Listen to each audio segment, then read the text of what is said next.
ഒരു വികാരം, ഒരു പേര്. കേരളത്തിൽ ഫുട്ബോൾ ആരവങ്ങൾ തുടങ്ങിയാൽ നമ്മുടെ തെരുവുകളിൽ മുഴങ്ങുന്നത് ഒരു ഇതിഹാസത്തിന്റെ പേര് തന്നെയായിരുന്നു. അത് മറ്റാരുമല്ല, സാക്ഷാൽ മെസ്സി തന്നെയായിരുന്നു. സ്പോർട്സിലെ ലീഡർഷിപ്പ് സ്റ്റോറി കേൾക്കാനായിട്ട് നമ്മുടെ പേജ് ഒന്ന് ഫോളോ ചെയ്ത് സപ്പോർട്ട് ചെയ്യാൻ മറക്കല്ലേ. പക്ഷെ നമ്മൾ ഇന്നീ കാണുന്ന മെസ്സിയുടെ കുട്ടിക്കാലം അത്ര എളുപ്പമല്ലായിരുന്നു. ഒരു സാധാരണ കുട്ടി, ശരീരം വളരാത്ത അസുഖം, ചികിത്സയ്ക്ക് പോലും പണമില്ലായിരുന്നു. മെസ്സിക്ക് ചികിത്സ നൽകിയ ഡോക്ടർമാർക്ക് പോലും മെസ്സിയുടെ കുടുംബത്തിന് വേണ്ടത്ര വിശ്വാസം പകർന്നു നൽകാൻ കഴിഞ്ഞില്ല. അങ്ങനെ FC ബാർസലോണയുമായി ഒരു കരാർ ഒപ്പിട്ടു. അവിടെ നിന്നാണ് സാക്ഷാൽ മെസ്സിയുടെ ലൈഫ് തന്നെ ചേഞ്ച് ആയത്. മെസ്സി കളിക്കുമ്പോൾ ഡിഫൻഡേഴ്സ് ഫ്രീസ് ആകും. എത്ര വലിയ ഡിഫൻഡർ ആണെങ്കിലും ബോളുമായി മെസ്സി മുന്നോട്ട് പോകും. റെക്കോർഡ്സ് മാത്രമല്ല, മെസ്സിയെ നിർത്താൻ ആർക്കും തന്നെ കഴിഞ്ഞില്ല.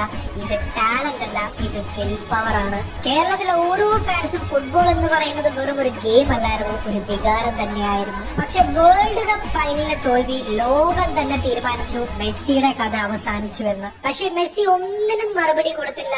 മെസ്സി 3 കാര്യങ്ങൾ മാത്രം ചെയ്തു: പ്രാക്ടീസ്, ഡിസിപ്ലിൻ, ഫോക്കസ്. വേർഡ്സ് കൊണ്ടല്ല, റിസൾട്ട് കൊണ്ട് മറുപടി നൽകണം.